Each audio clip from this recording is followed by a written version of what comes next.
This episode of Food Psych is brought to you by my online course, Intuitive Eating Fundamentals. If you're ready to break free from diet culture and reclaim the life it stole from you, learn more and sign up at christyharrison.com/course. That's christyharrison.com/course. Welcome to Food Psych, a podcast about intuitive eating, health at every size, body liberation, and taking down diet culture. I'm your host, Christy Harrison, and I'm an anti-diet registered dietitian and certified intuitive eating counselor, offering online courses and programs to help people all over the world make peace with food. Join me here every week as I talk with interesting people from all walks of life about their relationships with food and their bodies. Anti-diet revolution, we're for health at every size.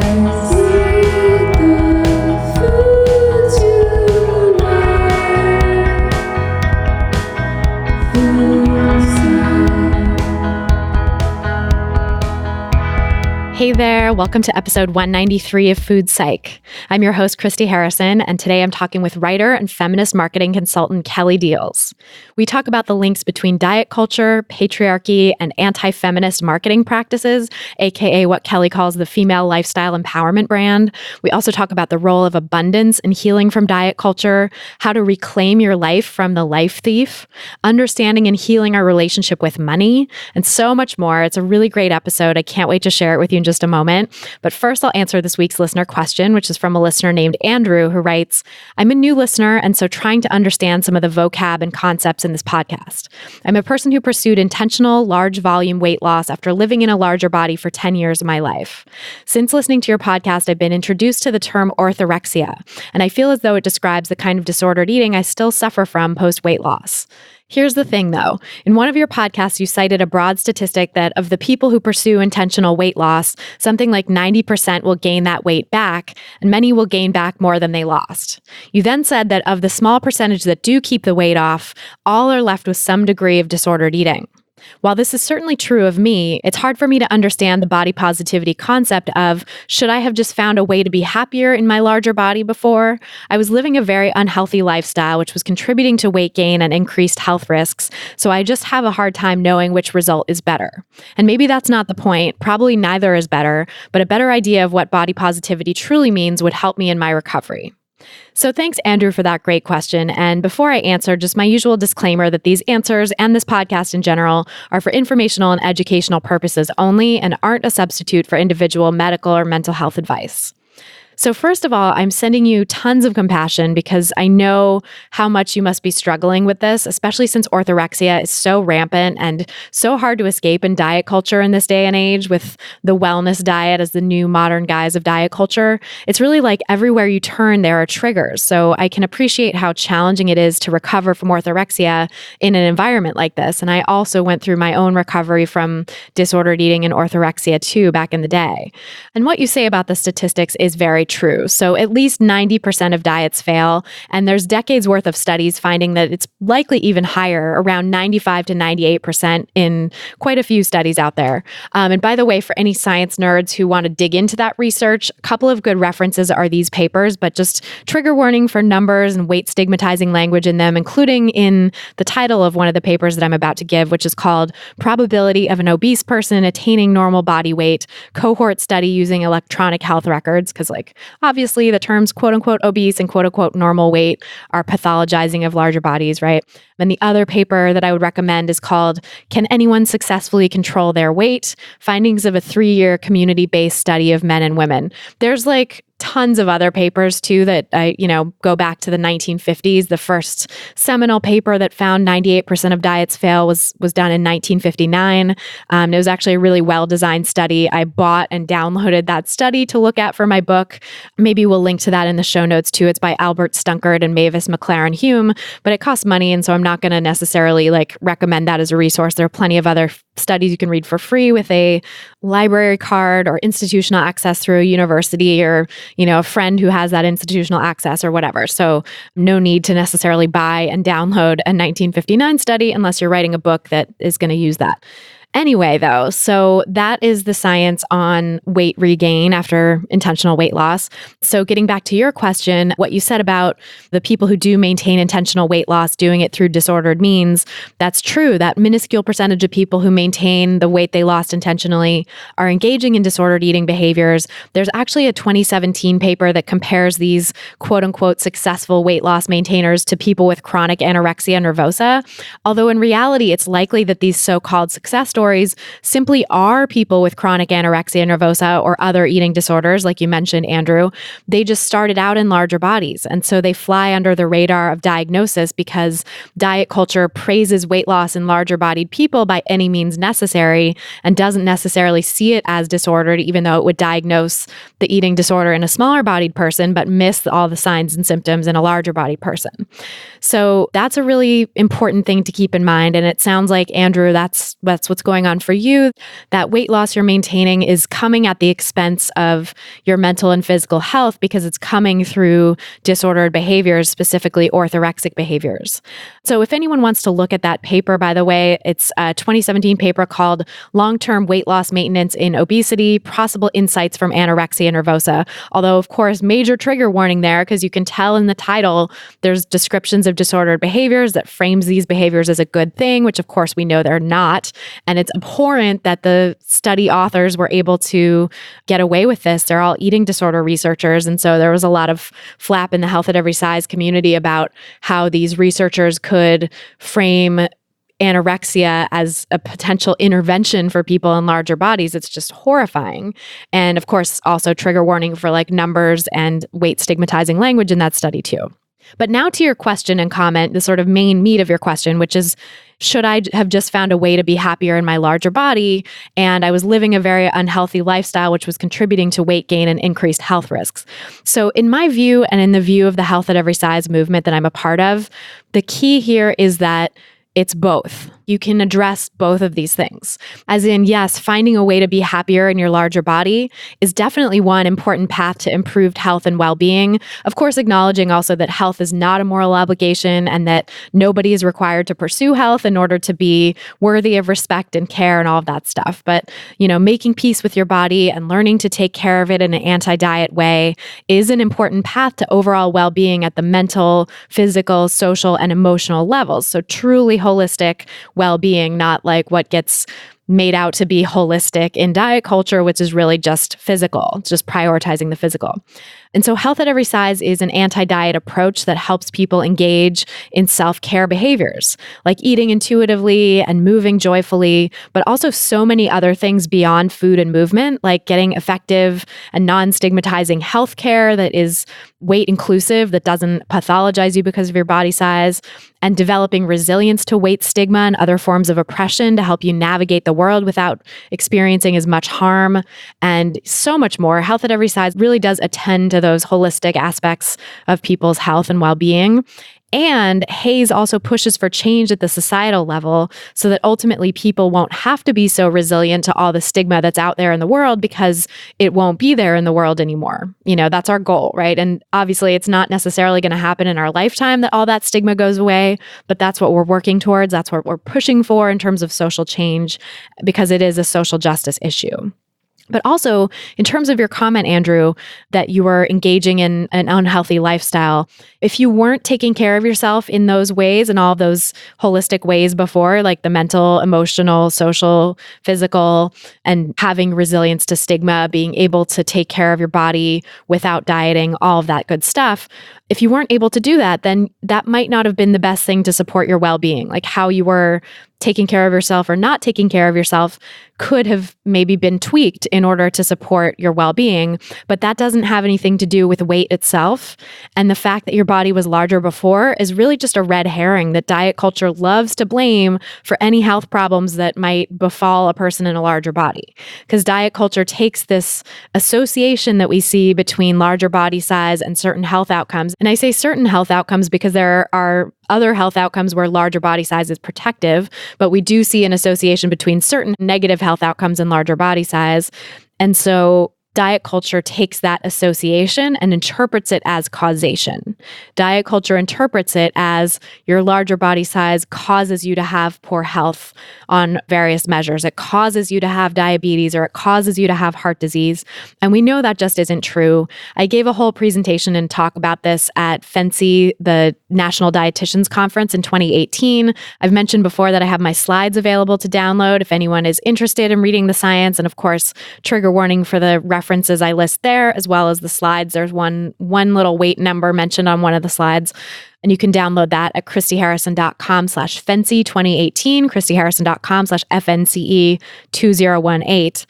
So diet culture loves to blame body size for health problems, and that just isn't true. It just is not true that larger body size causes health problems, because we don't actually know that from the science. The science is not controlling for confounding factors that can easily explain the association between weight and health outcomes, which are weight stigma, weight cycling, physical activity, and disordered eating. All of those things can affect people's well-being, and larger bodied folks have greater risks on all of those measures.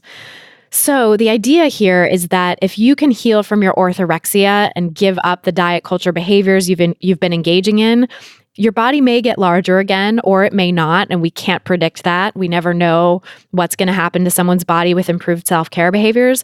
But regardless, in any case, you'll be much better off in terms of your physical and mental well-being than if you were still struggling with orthorexia.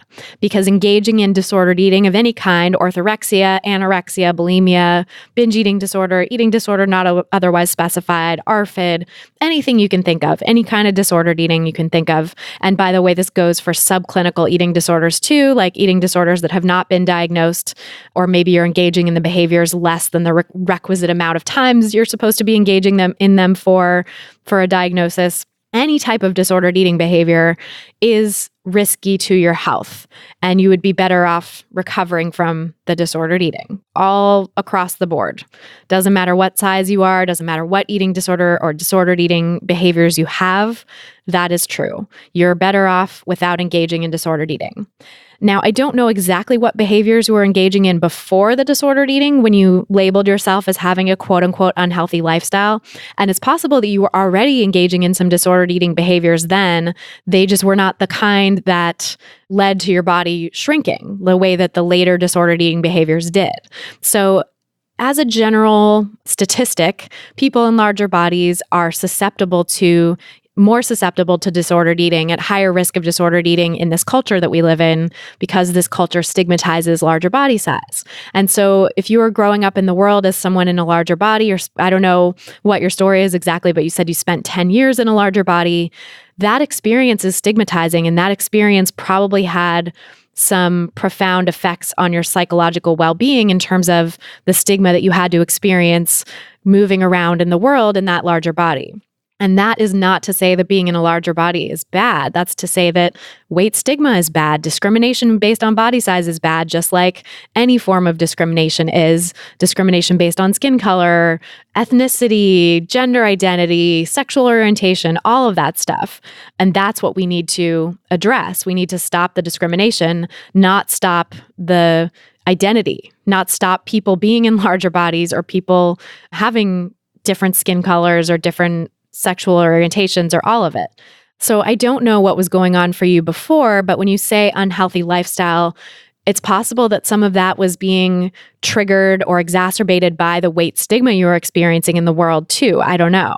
I can't say for sure what you were going through, and I can't say for sure what a health at every size approach would tell you to do instead. But just know that in general, for any health condition you're dealing with, you absolutely don't have to lose weight in order to manage it.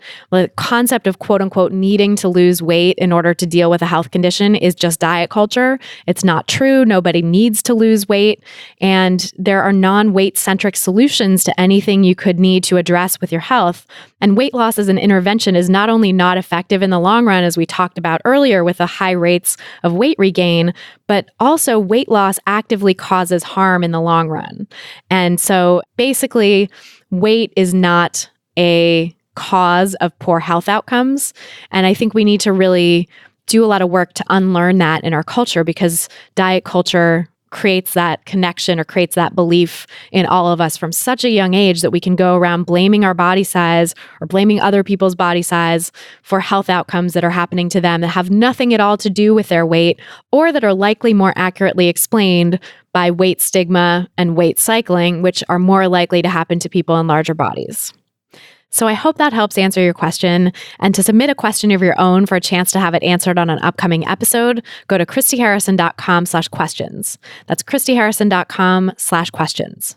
And then if you want to ask me any question you want and have me answer it much more quickly, you can join my online course, Intuitive Eating Fundamentals.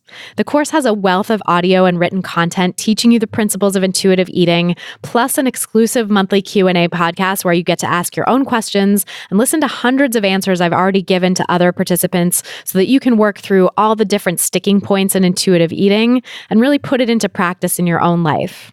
When you join, you also get access to our private Facebook community exclusively for course participants so that you can have real-time guidance from me and my team, as well as hundreds of other people who are alongside you on this intuitive eating path.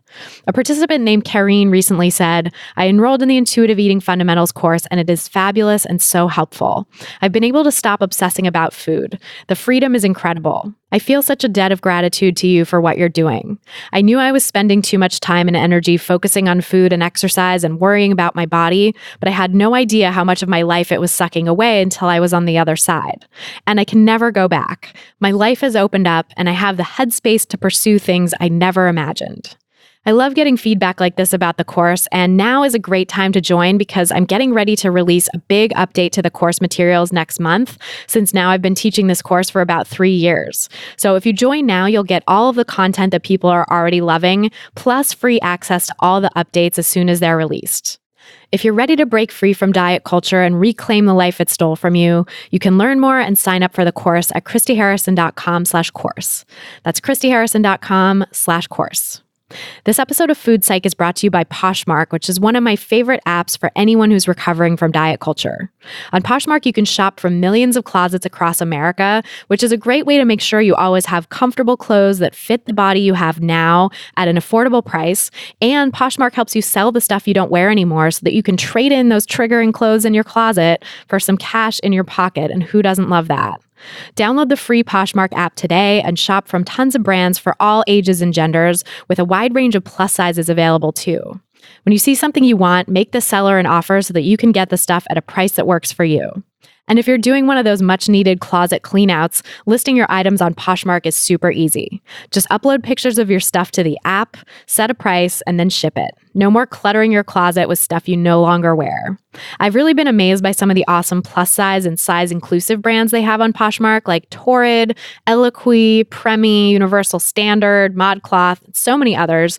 I just found a pair of Madewell jeans for only $40 and an amazing ASOS jumpsuit for $30, which is such a steal. And you can get $5 off your first purchase right now just for listening to Food Psych. Download the Poshmark app and enter the invite code FOODPSYCH when you sign up.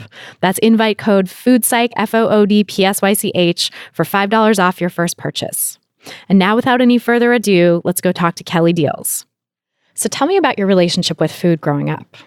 So when I think about it, and I think back to my early years, when you're still sort of, your food intake is defined by your parents, it seems like it's a really fraught thing when I think about it. I was a really sensitive eater and a picky eater, and my father really felt affronted by that and would make me sit at the table until I finished every single thing. And so I would find all kinds of inventive ways to get the thing I didn't like off my plate and like hidden somewhere or fed to the dog or even stuffed in a crack in the dining room chair, which was really interesting for my mom when she took the chairs to be reupholstered. She was completely embarrassed. So, I mean, when I think about it, it was like a locus for control. And it was, something I felt very thwarted about, not being able to define what I wanted to eat and being forced to eat things that I found to be like really highly unpleasant. And then, later in my very early teens, like 13, 14 years old, grade 8 and grade 9, I full on had an eating disorder and nobody knew it. And I was not eating and fainting in the bathroom like once or twice a week and going to the doctor and because I'm fainting and everyone's wondering why I'm fainting and just lying to the doctor and telling him, yeah, of course I eat. Wow. And the fact that he at least asked the question is probably a rarity. I think a lot of doctors don't even ask about that stuff. But how did the eating disorder sort of take hold? What do you think triggered it? I actually think it was trying to navigate the transition from child to woman, and really having it in my head, like, what does it take to be a successful, pretty, popular teenage girl or young woman? And thinking that it was really important that I be very thin. Wow. Where do you think that idea came from? Mostly. It's the water we swim in. Right. That's just cultural programming. Yeah, I know. I always try to not lead the question, but it really is everywhere. It's hard not to absorb those messages. Yeah. And when I think about it, I remember in grade 7, that's the year before I went to high school, thinking about, okay, I'm 12 turning 13. This is an important milestone, and I'm going to have to change. I'm going to have to be nicer. I'm going to have to be sweet. I'm going to have to be pretty. I literally thought that and made an explicit decision to okay, I'm going to stop being so rowdy and mouthy and all those things. And I made that decision. And I really think the not eating was tied to that as well. It's okay, well, this is what I have to be in order to grow up and be a woman. Oh, God. It's so heartbreaking. Yeah. Did you see women in your life doing that too? Was there dieting in your family or? Oh, yeah. I never saw a woman in my life who wasn't dieting, ever. Wow. So they were all really steeped in diet culture. Yeah. It's only recently that I realized that you don't have to be steeped in that. Again, it's the air that we breathe. I would be astonished if I met someone who wasn't steeped in it. Right. And that you can opt out and not diet, choose not to diet is such a foreign concept to so many people, including so many folks probably, there's quite a handful of new people listening to every episode. And, I'm sure if you're just coming in new to this, you're like, wait, what? It is sort of mind-blowing to think that there's another way. Right. And there's freedom on the other side of that. I guess that's one of the things I want to stress is when you put down this tool of self-abuse, you actually start being more of yourself. It's just unbelievable. And it's interesting that it sounds like when you were growing up, you maybe got it from somewhere, got told from somebody that you were too rowdy or too mouthy, or, that was a judgment that was made on you. But it sounds like that's really more of who you were. You were an outspoken person and you are an outspoken person now, you came back home to yourself maybe. Yeah. That's definitely true. And I think that I always stuck out because of that. And plus I was a really smart kid. And I think that I just didn't fit in the box of what people around me thought a proper girl and a proper young woman was. And I was acutely conscious of it, and I tried to sand down my edges, but my edges are where I shine. Yeah, that's what makes you unique. Right. I feel that too. I feel that very hard. I actually was called literally mouthy by a first grade teacher who I told my parents that she said that, and they were like, that's such an old-fashioned word. Why is she using that word? What a weird thing to say, Oh, I think everybody in my family called me mouthy. Mouthy, talks back, all the things. Yeah. When you started having the eating disorder then and having the complications from it, what was that like as a formerly mouthy girl to sort of go into your shell like that? That's exactly what it is. I don't think I have ever felt so insecure and so conscious of what everyone was thinking about me all the time. It was to the point that I would use a different entrance at school. I lived across the street from the school, and I would walk around the school rather than just cross the street and go in the front entrance, because there would be a crowd of people standing outside, and I didn't want to walk past a crowd of people. I was so acutely conscious of everything, so self-conscious. And there is a link between losing your voice and feeling like you're not allowed to take up space in the world and diet culture. The two things totally go together. Oh, yeah. And it's interesting, too, how diet culture tells us that the key to all the things we want, the key to acceptance, love, friendship, romance, is to shrink your body and to be this cultural ideal of thinness. But actually, as you experienced, and as so many of us experienced, I'm sure listening, and I did too, like that promise never gets delivered. That promise is actually the exact opposite of what happens for so many of us. Yeah. And for me, it was like really, really connected to this notion of like being the good girl, like being excellent, being a good girl. And when I look back at it, when I wasn't eating, like I was what, pounds at, like I was tiny and I just I couldn't see it. And it's just, I don't know how to explain what I'm trying to say. Like the notion of being a good girl in a way doesn't have anything to do with size. It has everything to do with that women are not actually okay as we are, that we are inherently defective. Like there's this cultural notion that says just by virtue of being a woman, there's something wrong with you and you've got to correct it. And your entire life is about correcting it. And when the entire world is built for the male body, any signs of like femininity are going to be a problem. So it's the female body that's the problem. It's not necessarily even about size. Yeah. And I think that's why so many people why adolescence is such a hard time and a high risk time for eating disorders, because people are growing into their body. And of course, there's like the complications of gender and sort of whether you identify with the gender you were assigned or the sex assigned at birth or not. And that can really come out at adolescence too. But like, especially for those of us like assigned female at birth and growing into female bodies and sort of feeling like, okay, I'm a girl becoming a woman, that is an incredibly fraught time. And the idea of just like having curves or having a period or any of the stuff that sort of marks you as a woman is so loaded with shame. So just there's so much baggage on it.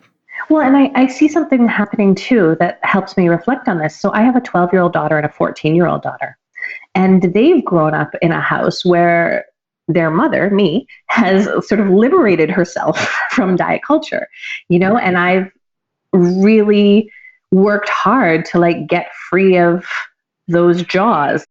And so they're growing up in a household where there isn't that locus of control around food, where there isn't a pressure to be a thing, and where I'm constantly like processing with them, like what it means to be a young girl and a woman in our culture. And like they have never dieted. They don't feel any pressure to diet. And I just feel like I've created this refuge in my house from like our wider culture where like this is not normal and this is not okay. And your body is okay and your body is great and you're wonderful. And they're like enormously powerful, articulate people who stand up for other people, who speak truth, who can't be controlled or coerced. And I see the relationship between that. Like when we create this space where we denormalize diet culture, where we say, actually, there's something wrong here, we create the space for women to be powerful and advocate for themselves and for other people. God, that is so amazing. That I want like all the parenting tips from you for future reference, because what a feat, to accomplish in our culture, right? It sounds like it probably took a lot of constant discussion and unpacking and sort of every day, like little moments I'm sure that come up around your kids seeing diet culture or trying to put that on them and having to help them navigate it. Yeah, I'm just constantly pushing back on it. And probably now they too have the language to do that themselves as well. They do. And I also have to credit the internet. Like they watch a lot of young adults, YouTubers and bloggers who have these systemic analysis that really does equip a young person to distance themselves from the things that we're otherwise supposed to marinate in. Yeah, I think that's a great age too to start introducing the systemic analysis, because as I've spoken with some other like psychologists and stuff on the podcast about, that adolescent time is like really a time when kids are naturally starting to be drawn to rebel and not necessarily knowing what they're rebelling against, but just feeling like something's not right in the world, like the rules, I don't want these rules to be hemming me in, and like starting to challenge authority. And so giving them that systemic analysis then and sort of saying like, you're right, like you're right to have this rebellious energy and to feel like there's something off in the world. And here's, a way to understand that. Here's a framework for it. And maybe here's what to do about it is like incredibly powerful at that age. Yeah. And I mean, part of it too is that it's not even that I like woke up and they were 11 and I needed to like introduce something to me. It's just how they grew up. Like that has become the air that they breathe. So I'm not even sure it was like an explicit parenting strategy where I thought of like, what are my parenting tools? And it's just like, this is who I am, and liberation is contagious. Yeah, that is so true.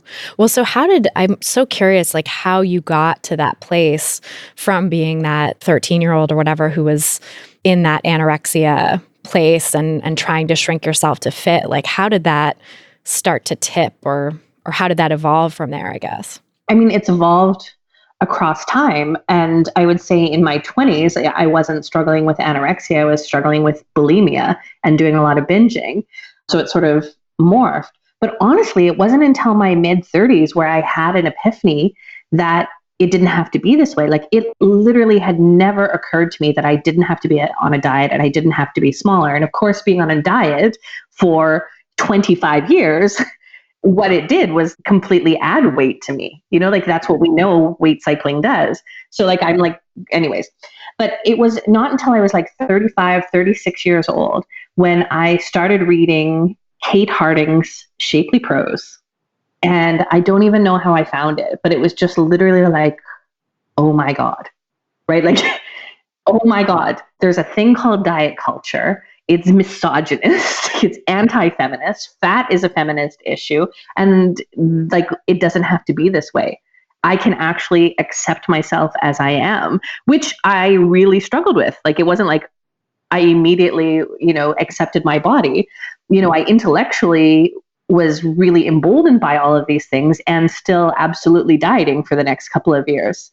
But once I really internalized the framework, like really in my bones, and started understanding it, and I read Health at Every Size by Linda Bacon, started following like Marianne Kirby, who is Kate Harding's co-writer with Lessons from the Fatosphere. And, just all the fat acceptance bloggers, like I have to say thank you to them. They literally changed my life and like got me free. It took time, but it changed everything. And all of the self-doubt that I had been carrying around for 25 years, thinking about, okay, I'll do that when I lose the weight, or, I'll go apply for the job or get successful or write the book or do the thing or get on stage after I lose the weight, that just, it went away. And suddenly I could actually just start doing the things that I wanted to do. And so getting free of diet culture and coming into a place of fat acceptance allowed me to be who I always was, to be this smart, sassy person who had something to say and something to contribute. And I just started working on my career instead of like working on being thinner. Oh, that's so good. I love that too. And it really captures how much diet culture steals from us and how much we can reclaim when we just like let that shit go.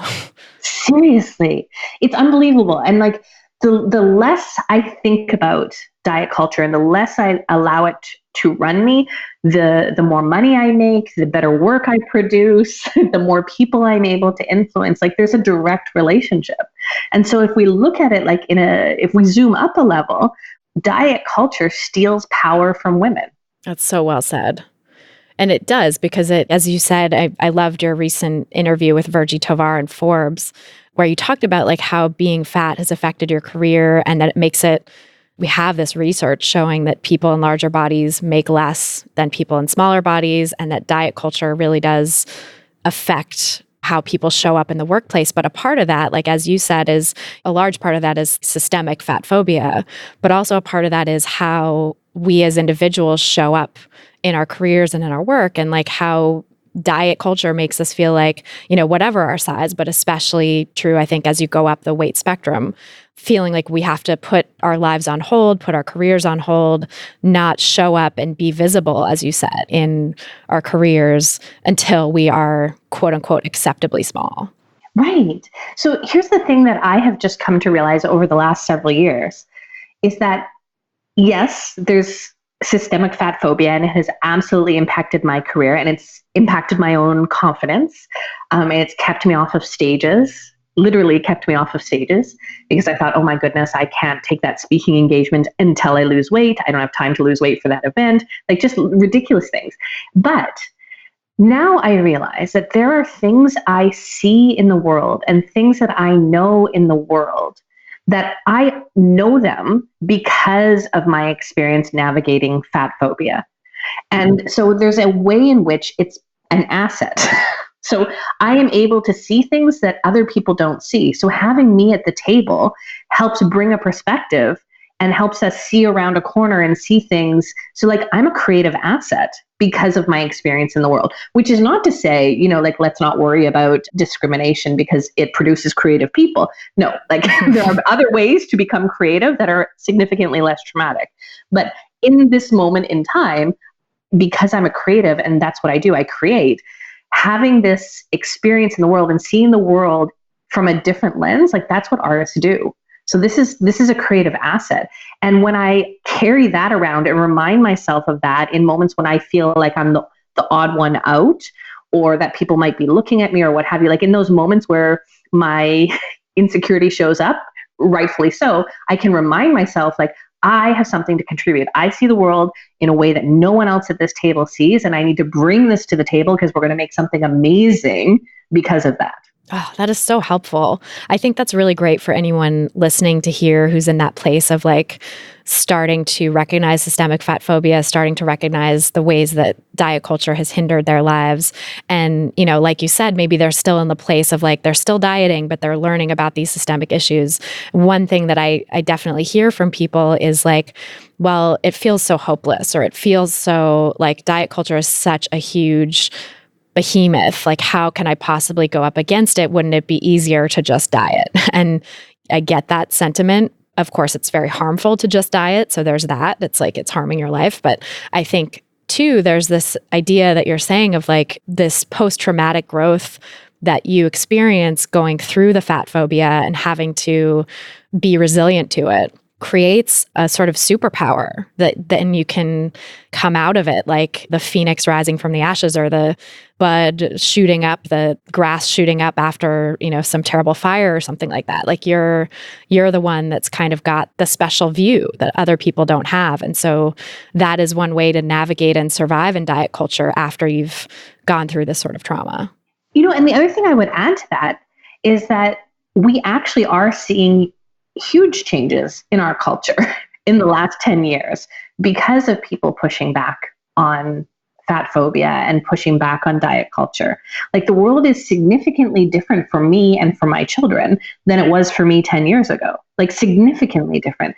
And in the book Shrill by Lindy West, and you've interviewed Lindy West on Food Psych, she writes about that. She writes about how at the beginning of her writing career, she actually had this very public battle with her boss, Dan Savage, in the blog of The Stranger, where she basically came out as fat, not that it like, and he wrote like a rebuttal and accused him of being fat phobic and what have you. And there was all this trolling that always happened to her.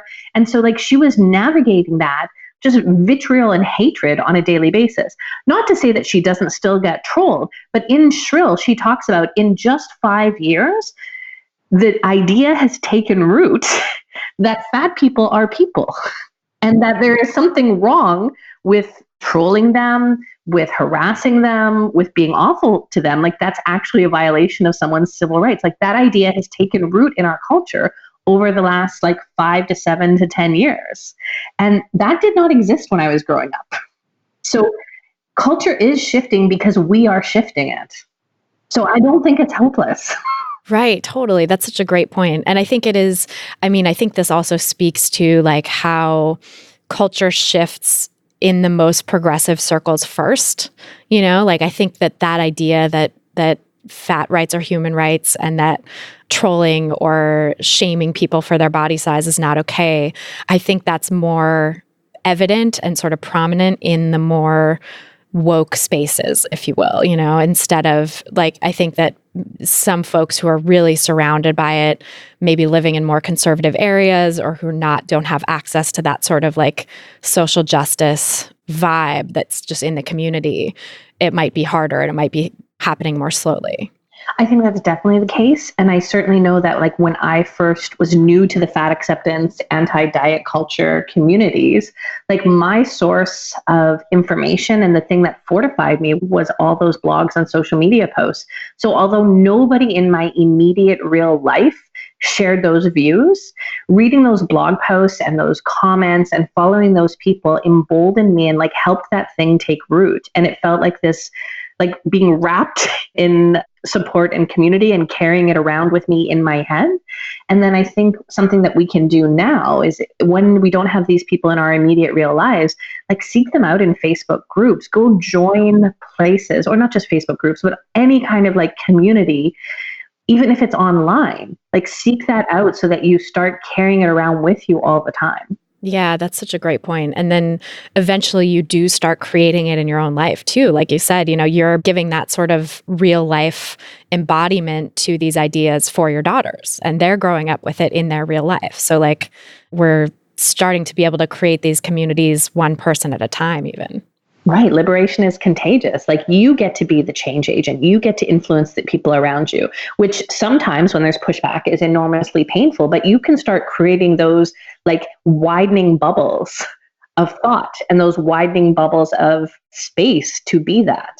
And so I created that for my daughters, and then they go out in the world and they create those ever widening bubbles too for their friends and the people they interact with. And eventually all our bubbles will like link up. And this will be the new air that we breathe. Oh, yes. Such a great metaphor, creating this like dome over the top of the other terrible air we've been breathing this whole time. I'm curious, you talk about being the culture makers and the change agents, and that is such a driving force in your work. That's one of your mottos is we are the culture makers.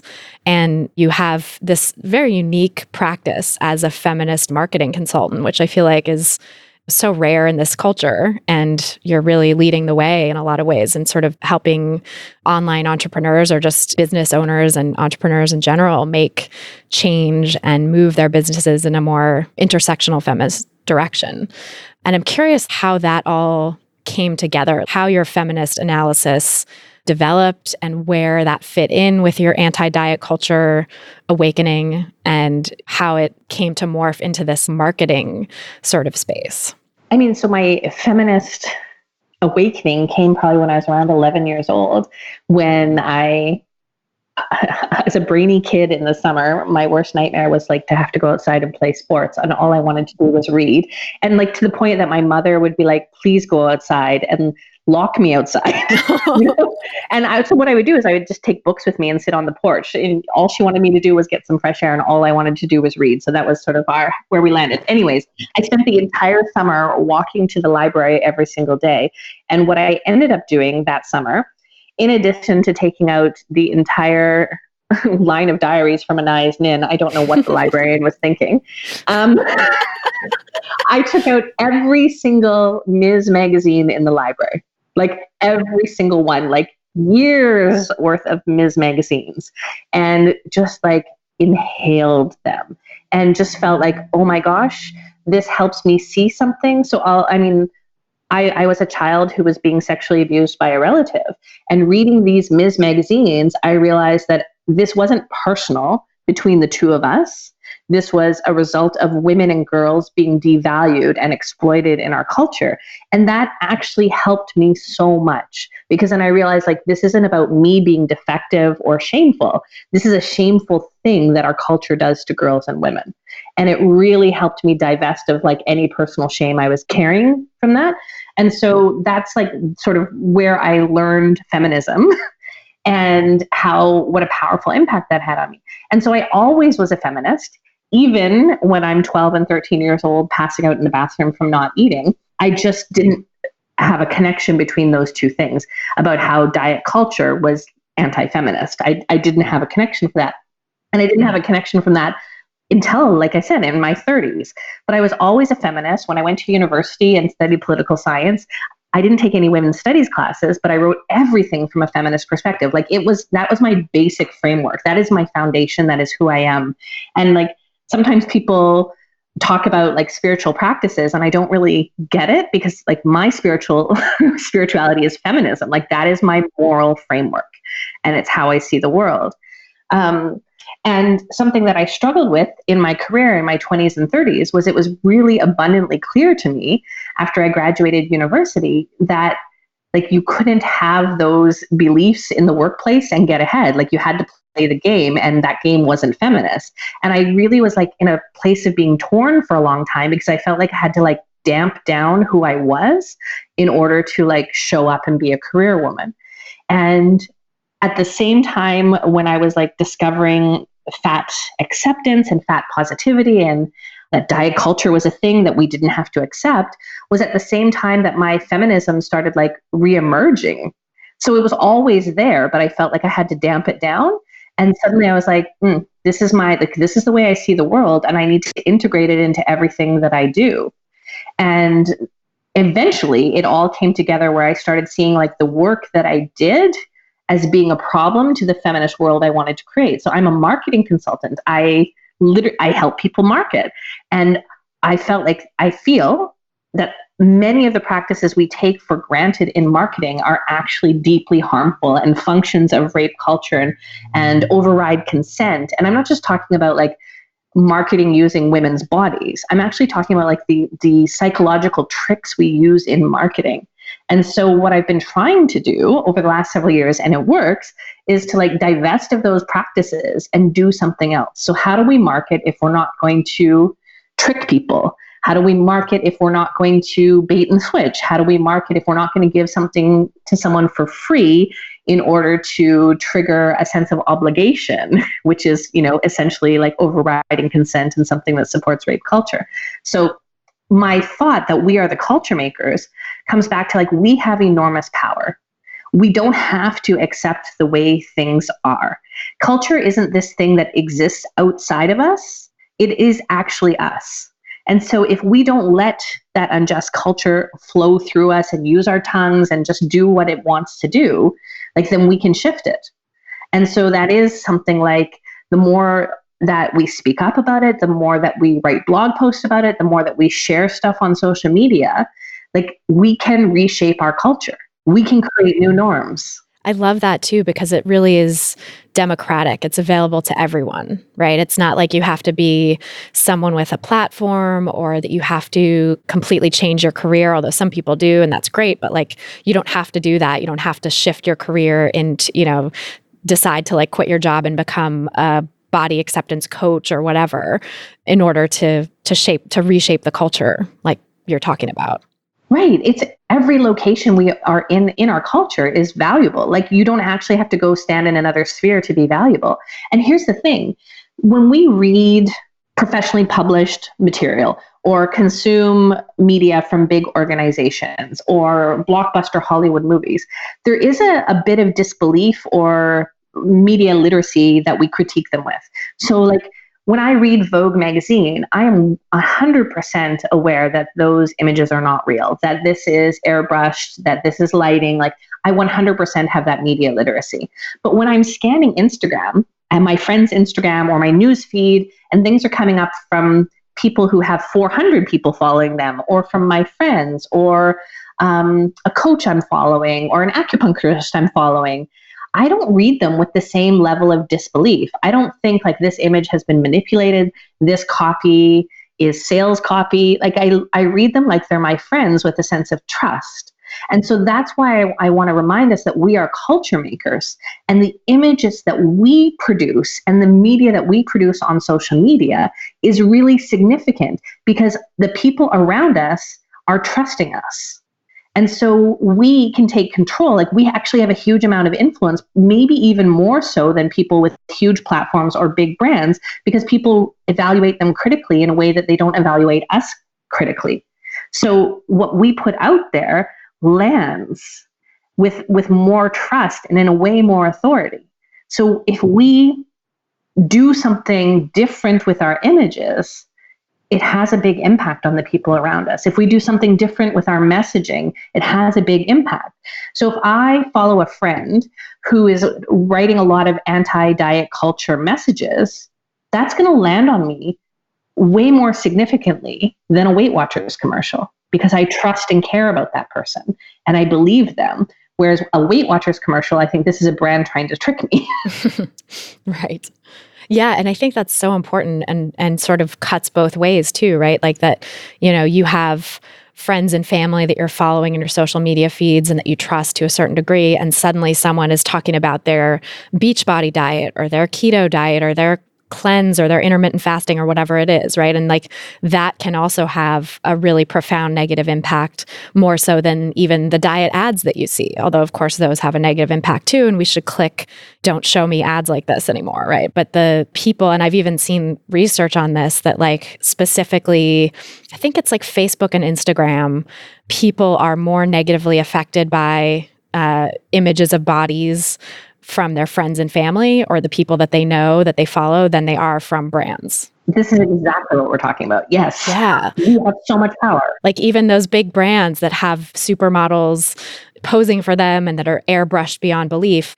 I mean, that is negatively impacting us, but also we do kind of know, right? We have that sort of baseline media literacy. Whereas when your friend face tunes themselves or poses in a way to like shave off inches or, whatever, that has a much more negative impact because we also believe that that's real to a larger extent. Right. And these are also the people who we measure ourselves against, right? Like this is sort of our human barometers of like what our world looks like. Heidi Klum is not a human barometer for me of like what my reality looks like, but the friends I follow on Facebook are. So this is, again, we are the culture makers. What we put out there matters and can harm, but also can create liberation. So we can decide what we want to do with that power. And it doesn't mean you need 100,000 people following you on YouTube for you to have an influence. Like your 800 friends and family, you have a significant influence on them.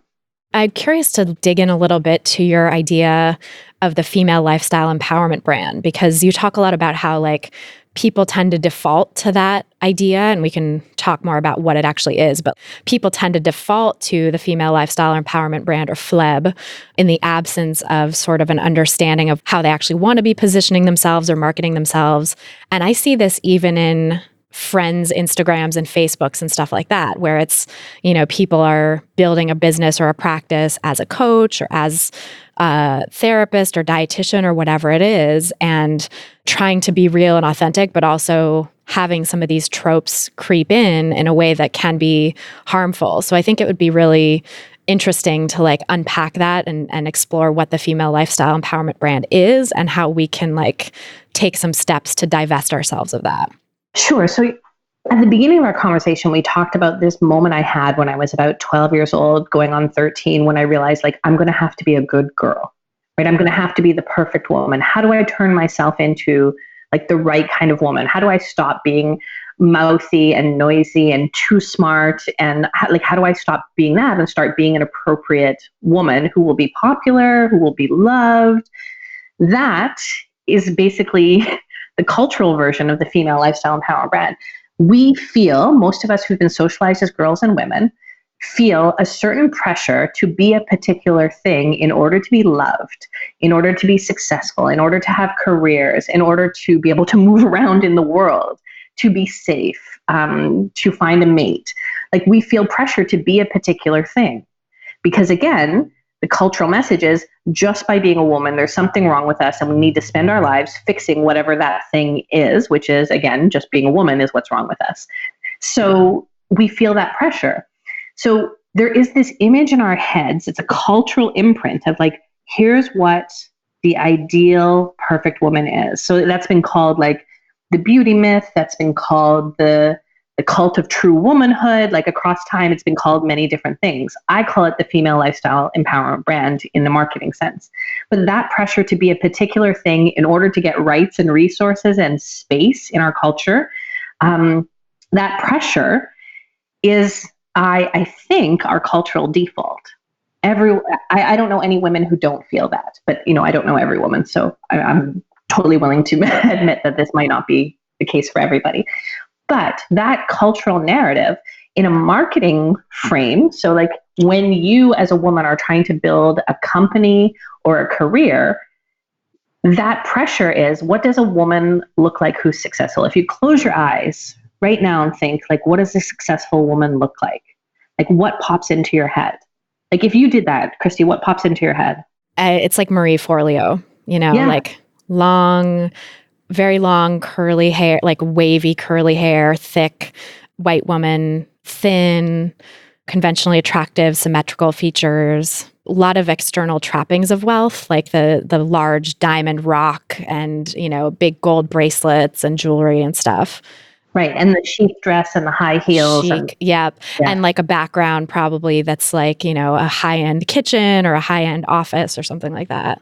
Right. So, I mean, the first sort of prescription for what it takes to be a career successful woman is like, thou shalt be pretty. You shall be white. You shall be able-bodied. You shall be heterosexual, or at least appear to be so. You must be thin. Like those are all, you must have all of those things. So you earn your space in a culture because you are the acceptable woman, and then you are also able to exercise power over other women and only other women.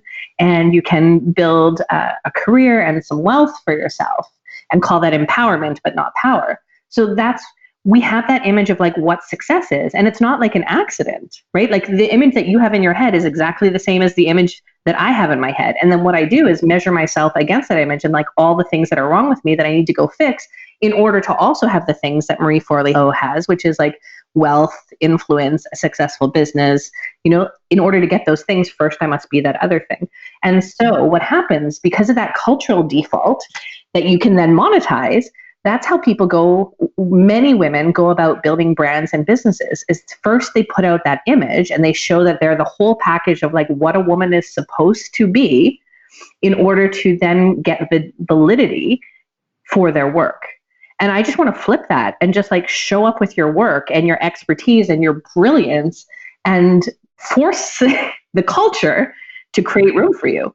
I love that. Yeah, instead of feeling like you have to default to these signifiers of power and signifiers of influence. And you talk about too, like how a lot of these female lifestyle empowerment brand proponents are actually influenced by like men's rights activists, which is so insidious and terrifying, that like a lot of the sort of idea of social triggers that influences these marketers who are women marketing to women in this particular way actually comes from a very misogynistic place that they might not even be aware of themselves. Right. I want to be really clear about that. In no way do I think that the people who are teaching us how to market, like the women who are teaching us how to market, are like trying to turn us into men's rights activists or even know that some of their tactics are coming from there. But like there is a lineage here of where these tactics come from, and that's part of it. So if we look at like the kinds of things that female lifestyle empowerment brands who teach us how to market and teach us how to build businesses, they teach us a particular online methodology that comes from Jeff Walker's Launch. And Jeff Walker is in, or I don't know if he still is in, but was in a marketing mastermind with a whole number of other people, including a fellow named Eben Pagan, who is his alter ego is David D'Angelo, the pickup artist. And so he learned how to like market his stuff by being a pickup artist, and then like took everything he learned in marketing about like how to profile people and how to psychologically trigger them, and then turn that into a marketing company called Get Altitude that teaches people how to online market. So many of like our very basic marketing tactics that we use in launching and in content marketing and online marketing and building social proof actually like have a pretty nefarious history. But in no way am I saying that like a woman coach who's teaching those tactics understands that that's where they came from. That being said, they still have the same outcomes where we're like psychologically triggering people into high risk decisions. And most of the people I work with are like healers and coaches who want to facilitate women building power and making deliberate decisions about their lives. And so if we're using sales funnels that psychologically trigger those same people into making high risk subconscious decisions, like we're actually working against our work in the world. Absolutely.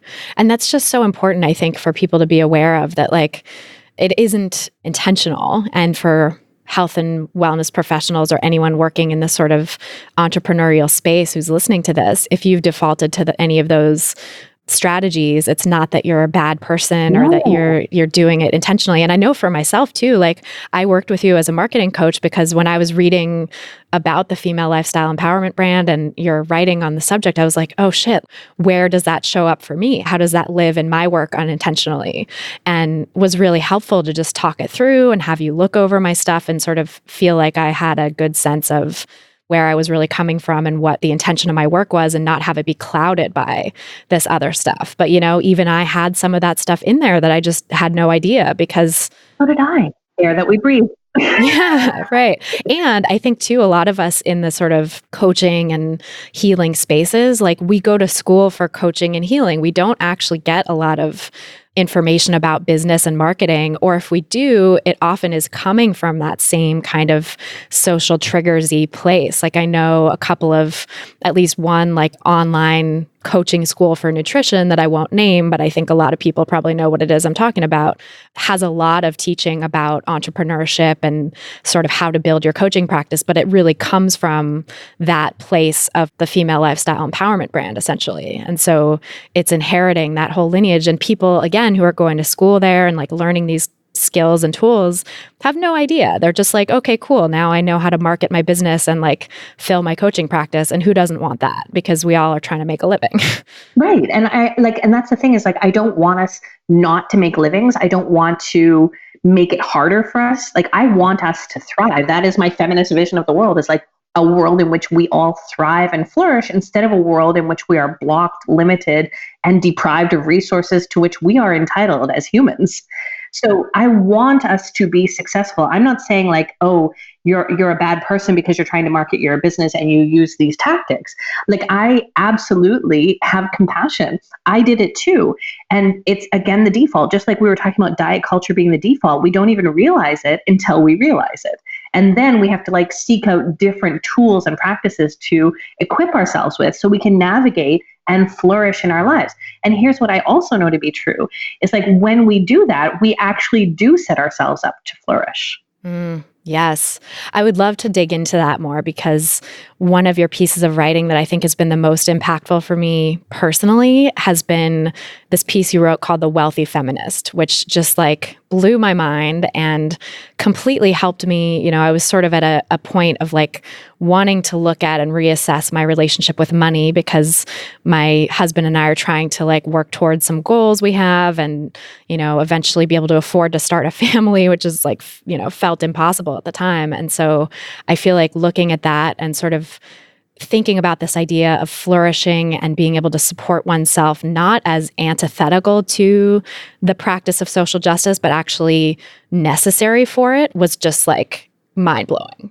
So I'm so glad you say that because I got so much pushback about that article. I was called reprehensible, like in all kinds of things for writing that women and marginalized people should get resources and that there is nothing wrong with us. And in fact, like very, very important for us to build resources and power.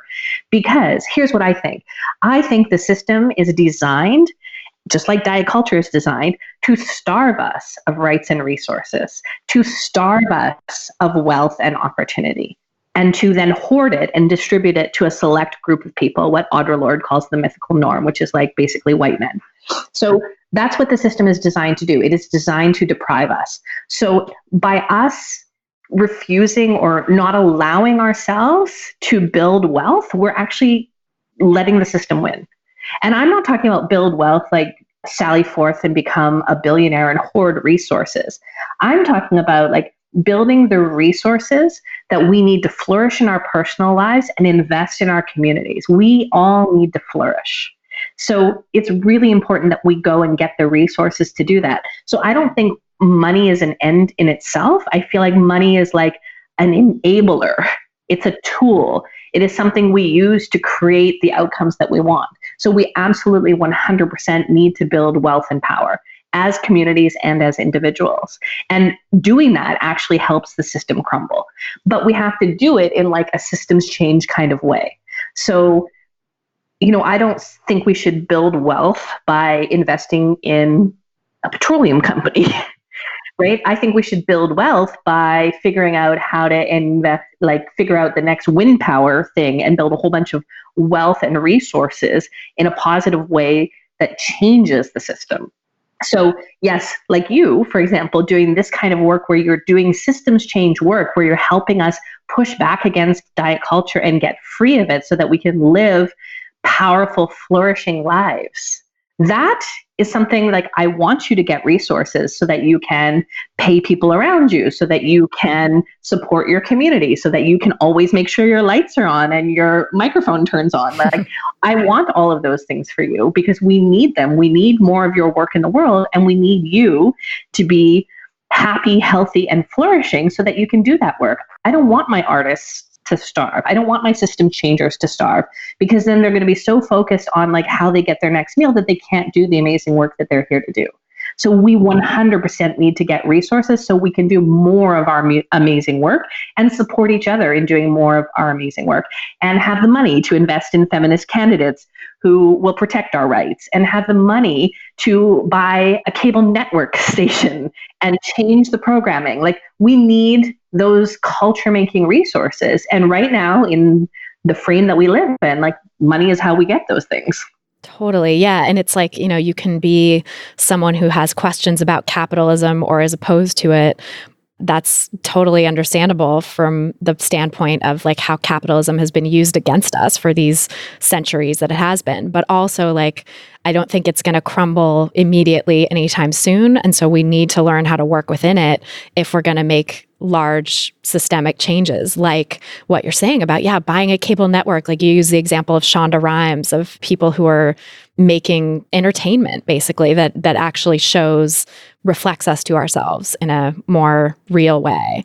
Or people who are, like my dream with when I make my millions, and I say when as like, the hope, right, of like starting a fund, like a foundation that gives grants to researchers for more health at every size and intuitive eating research so that we can build the body of scientific evidence to push back against the healthist rhetoric of the diet industry and diet culture within the medical field. That is one thing that I'm like, really would love to do if I, when I make some money. And that's not going to happen. That's not possible when I'm just figuring out how to pay the bills and scraping by. Yes. I mean, it consumes so much. Survival consumes a lot of mental and emotional resources. So, I mean, we need those resources to be devoted to like our creative undertakings and our business building and our community building. Like that's what we need them for. I want us all to flourish. So I'm not suggesting we take away the tools. I'm suggesting we build new ones that create new outcomes.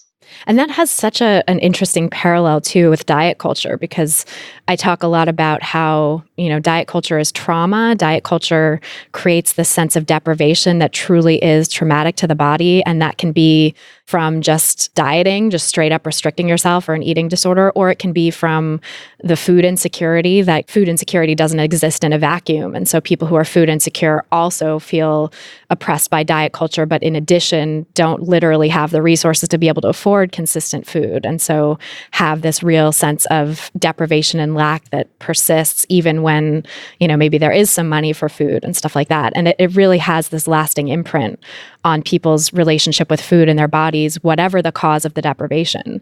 And we can't get out of that sense of just obsessing about food, having our entire waking thoughts taken up by thoughts of food in our bodies if we don't have enough.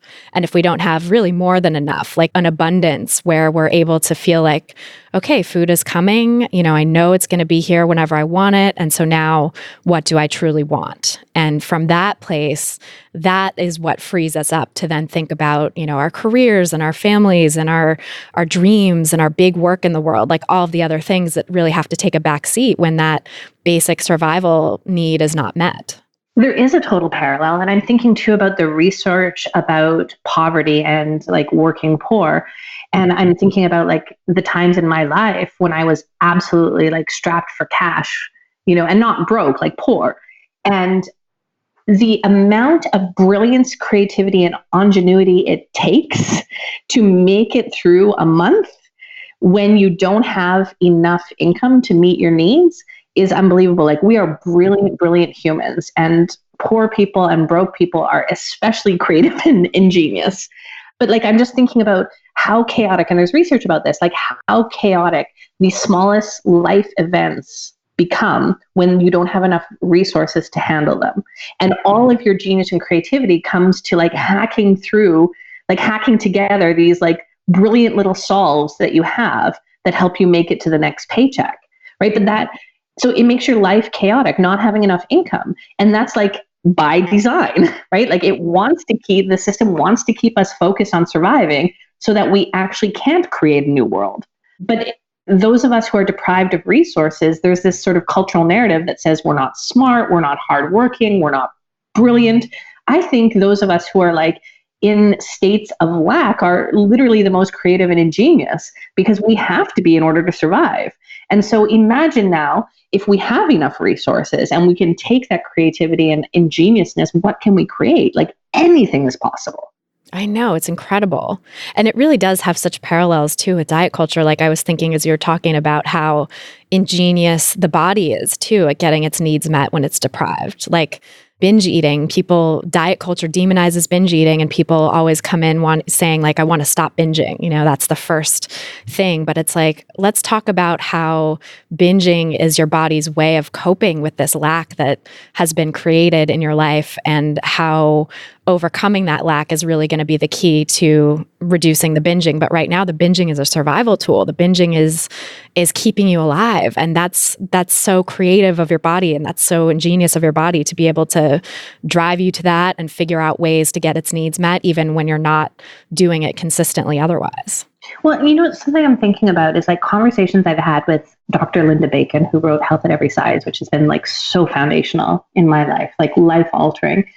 Linda has talked about that too, about how ingenious we are. Like, we get so down on ourselves when we have like vices or addictions and we think there's something wrong and defective. But what we're actually doing is coming up with coping techniques to cope with the oppression and like abuse and trauma that's been heaped on us by an unjust culture. And so like, there's a way in which being addicted or having vices is ingenious, right? Like, you are trying to solve a problem that is so much larger than you.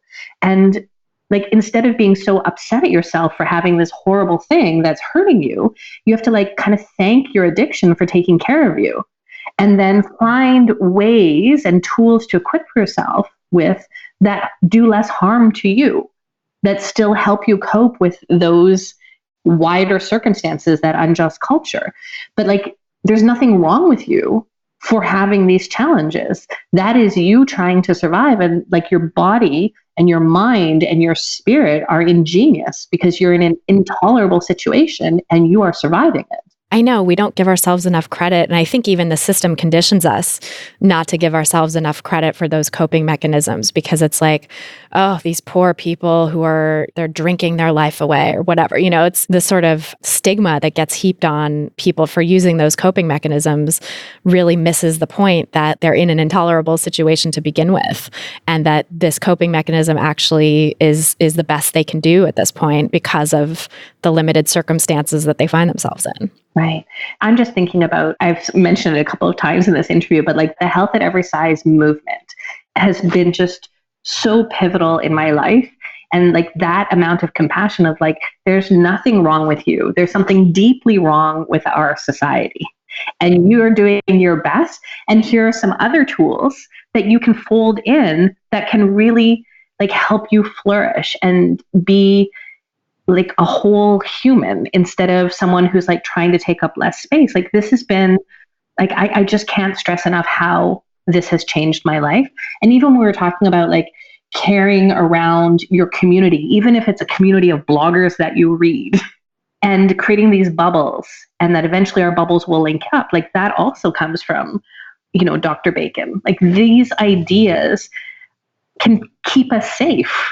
And so if you don't have those people in your life, like, books can be your best friend, blogs can be your best friend, social media accounts can be sustenance in the absence of actual physical community in your life. Absolutely. It's so important. And I think like, eventually maybe you will find people in real life too, but like for now and for the whatever time it takes until we create those bubbles that link up in the wider culture, I think it is so important like that you literally have that in your back pocket. You have that in your phone, you have that community with you pretty much at all times. If you have a cell phone that you carry around with you that's linked up to the internet, you've got access to that community. And that's part of why I do this podcast too, is just to create a safe space away from diet culture and a space to sort of push back. As I've said before, like, the bubble has its own pressure, right? It has its own sort of counter pressure against the outside world, and it helps keep you inside and safe from the pressures pushing in on you from the outside. Yeah, I think that's why as a kid, I wanted to sit on the porch and read. And I went to the library and took out all those Ms. magazines. And those things changed my life. So eventually, you're right, we will find our community, and sometimes we will create it where it didn't exist before by influencing the people around us. We are the culture makers. We don't have to accept the situations that we're in. We have the power to influence the way other people think and to start shifting people's ideas. We do have that power. Absolutely. And I want to make sure we have some time to talk about your newest venture in this regard, because I think it brings together a lot of what we've been talking about in terms of culture making and money with SheEO. So can you tell us a little bit about what that is and how it sort of is working to shift the culture in this way? Sure. So, I've been a feminist marketing consultant and had my own business for a long time, but recently I accepted an amazing position with an amazing organization called SheEO. So what SheEO is a global organization that invests in women-led businesses that are doing system change work. And I'm now the head of marketing and communications for SheEO. And what I'm thrilled about is, when I talked about we want to have the resources to support people who are creating new things, we want to invest in solar power rather than petroleum, that systems change work. So what SheEO does is raise money from a group of women who put money in and create a pool that then lends that money out at 0% interest loans across 5 years to women-led businesses that are doing that kind of systems change work. And so I'll give you an example. In the US, there's this company called BioSelection that's founded by two very young women. They're in their early 20s, mid-20s, and they have invented a chemical process that recycles the materials that otherwise go in the landfill. So a lot of what we recycle actually never gets recycled because it's too dirty. So the stuff that is too dirty to be recycled, they have a chemical process that will repurpose that down into compounds. And then those compounds they can sell to organizations that make industrial products. And then those organizations who buy those compounds no longer have to buy them from big petroleum. Oh, wow. So now we're divesting of oil and saving things out of the landfill. That's systems change work. And so SheEO as an organization selected BioSelection for funding and also support, mentoring, coaching, being surrounded by a network who can help you get introductions that you need to get, and really is cultivating that business. And it does that in the United States, it does it in Canada, Australia, New Zealand, and then other countries, once they sort of reach a critical mass of self-organizing, can bring that to their country as well, can bring the SheEO model to their country. So, I'm so passionate about it. It's all the things I care about. It's feminist, it's women's entrepreneurship, it's systems change work. And it's personally super thrilling to be involved in that kind of an organization. So that's my newest venture, taking that position. And it's just a dream come true. That's so exciting. It really is bringing together all these different elements of changing the culture at the systemic level, and then also helping to support actual female entrepreneurs to help them rise and pay their bills and have the resources to flourish so that they can then do that thing at a larger scale, right? And make more impact in the world. Right. And then there's that money piece that you and I were talking about too. The reason SheEO can do that is because almost 2,000 women came together and put money into that pool. So they came up with the money to create that pool of money that gets lent to women-led businesses. And then those women-led businesses grow, their revenue increases on an average of 300%. They add an average of 3 jobs per year, each of them, to their companies.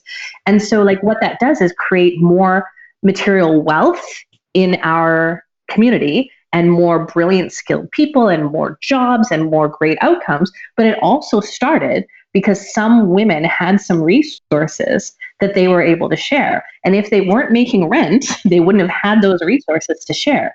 So again, like it's really critical that we build resources, because when we do that, we grow them. And so it's not about building a personal empire. It's about making sure you have an abundant, thriving livelihood, and our community has all the resources that we need to thrive and change the game. Yes. And I think it was in one of your marketing workshops or somewhere, one of your pieces of work that I stumbled on that was like, you talked about research showing that when women have extra money, they are more likely to invest it in their communities or in organizations that they care about than just saving it or whatever, like, using it for personal use. They're more likely to actually share it with their communities. Right. So that comes out of like international development bodies of research and work that shows that when women have income in their hands, they invest in their children, they invest in their communities, they invest in their home. Like they do everything to make sure that everyone around them is safe. They pay their kids' school fees, they put a new roof on the house. Like that's what women do with income. They spend like 90% of their income on the people and around them, like their immediate families and their communities, where the research shows that like when men have incomes, they spend about 30% on like caregiving and community. And I don't know what happens to the rest of it. Yeah. But like, so when you put income in the hands of women, it actually takes care of entire communities. God, that's incredible. And yet women have historically been the least able to access money, right? And resources. Well, women and trans and gender nonconforming people, anyone who's not that mythic norm, basically, that Audre Lorde talks about. Right. And so when we have that in our heads, as like for me as a woman and a fat woman in our culture, when I have it in my head that money is a bad thing, that I am selfish and greedy for having money or having resources, like that's a really convenient thing for the system, right? Like it's meant to keep me poor. And it's only like in our North American context, like women couldn't have credit cards until like the late 70s. Yeah. Right? Like ridiculous. It's a recent development that we've been able to earn incomes and control resources on our own. So like that cultural programming that we are not supposed to amass wealth or resources or have independent incomes, like that is something that we have to divest of in order to create a new world. Yeah, I think healing our relationship with money is, maybe the next step, or I don't know, for a lot of us, I think we go through like the healing our relationship with food piece maybe first, just because that's such a survival, immediate thing. But then, I mean, for me, that's been one of my more recent sort of self-development pieces is like healing my relationship with money, or just questioning and understanding my relationship with money and divesting of some of these beliefs that I had inherited, or that had, it's funny because like with my family, I feel like I was actually taught some pretty good skills and habits around money and never made to feel like, oh, you're a girl, so you can't do this. But then just the pressure from the larger culture and the stuff that I had absorbed sort of outweighed a lot of that for a long time, and especially these beliefs about like the starving artist. I think I really bought into that and was really just like, it's got to be a struggle. It's, this is me doing my artwork and my, social justice work. Like nobody makes money doing this, and that's just what I've chosen. That's just bullshit. And I feel like your work has really helped open my eyes to that. And I think a lot of people are talking about that now too. Like Ashley Nicole Black has this great podcast where she's spoken about that with women entrepreneurs and financial coaches and stuff, which I've learned a lot from. And I just feel like it's the next level maybe of not empowerment, but actual power. Actual power. Yeah. So, I mean, I can just share something from my personal life. Money is safety. And when a culture trains us that we can't have that thing, it's trying to keep us exploitable. It's trying to keep preying on us. And here's what I know from my own personal life. I, for 10 years, had 2 children and did not get child support for 10 years for those 2 children. I was struggling, like really struggling to provide. And I didn't have enough money to get a lawyer and made just enough money not to qualify for legal aid. And so for in that limbo for 10 years, I just couldn't advance my situation legally speaking. And the person my ex, like exploited that situation and would threaten me. And, every time I made noises about trying to get child support would like, okay, so let's go to court and, I'll get custody of the kids. And I would be so terrified of losing my children that I would just fold because I didn't have any way to advocate for myself in court, or so I thought. And then 2 years ago, my situation significantly changed. My consulting practice was doing really well. I was making a lot of money for the first time in my life.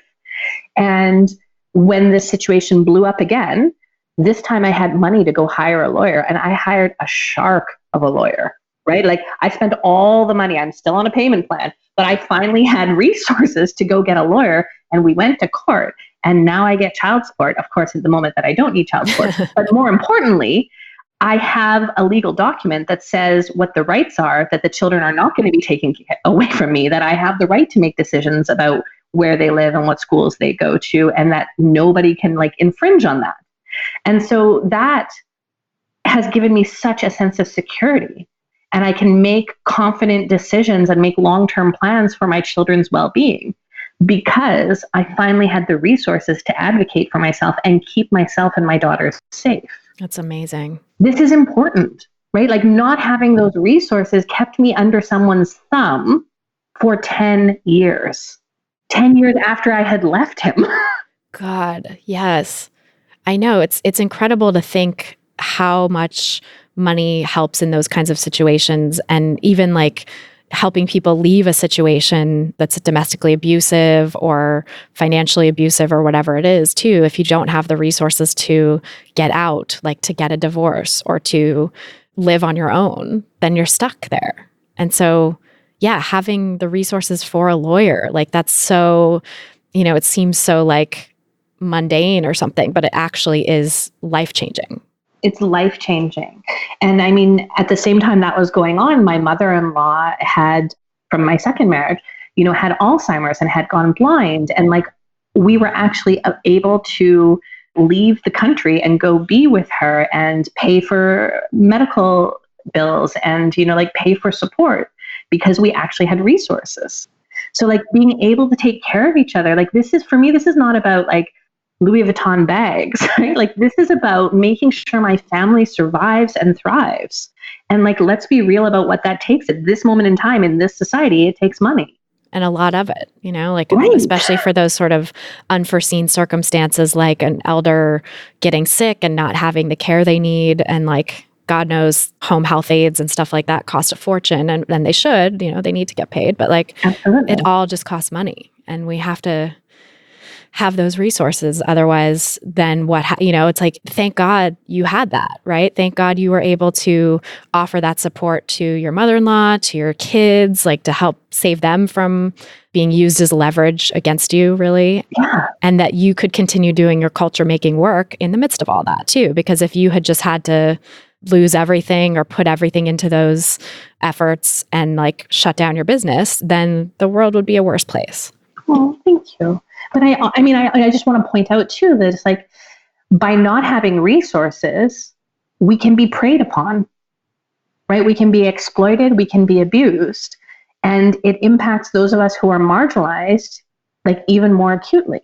So my mother-in-law, who would have been hurt if I didn't have resources?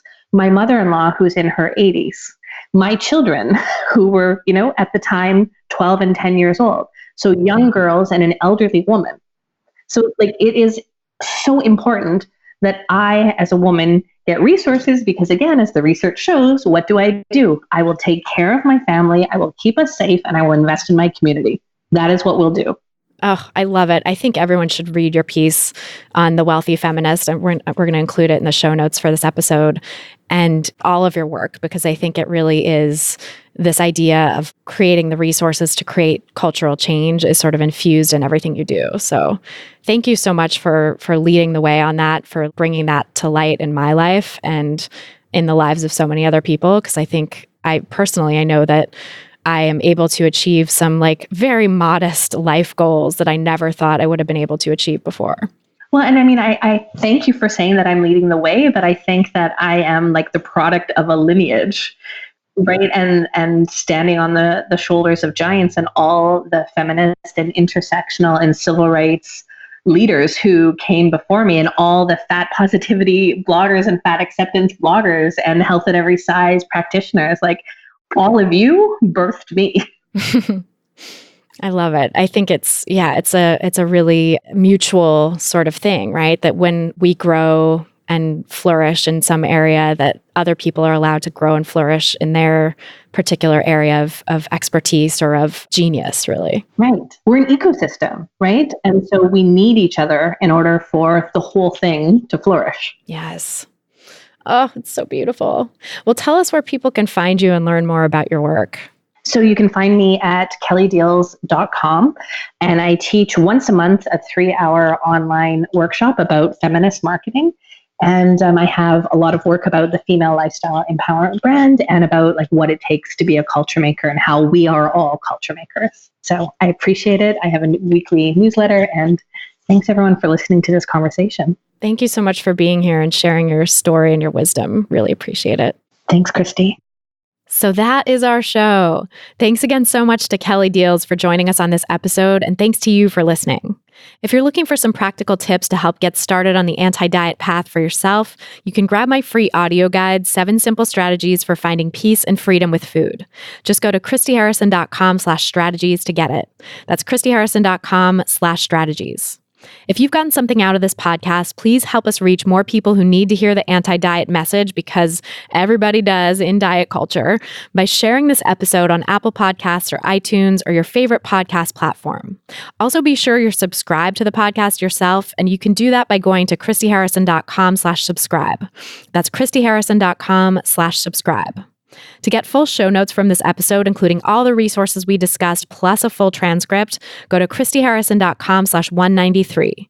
That's christyharrison.com/193. And to get the transcript, just scroll down to the bottom of the page and enter your email address.